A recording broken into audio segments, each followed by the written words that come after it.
Ayan, ang kanilang ulam ay tulingan, paksiw na tulingan. Ayan. Bigayan ni Lola Yet nila. Binilang sila ng ulam. Pagbaba ko, meron ng tulingan.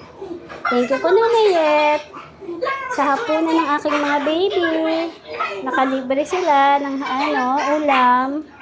Nag-aabang na si Rowa, si Buyafa, si Bududits, at yung mga baby, ayun. Ano sila? Okay. Nakain na po sila ngayon.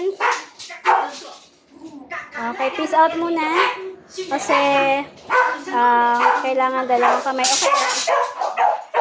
Sige na, ito na. Sit mo na. Sit. Sit. Appear. Ay, sit. Quiet. Sit lang. Quiet. Quiet. Sit. Sit muna. Sit. Rawa. Rawa, sit. Sit, Rawa.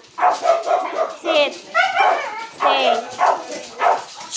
Quiet. Kakain na. Wait lang. Peace out muna.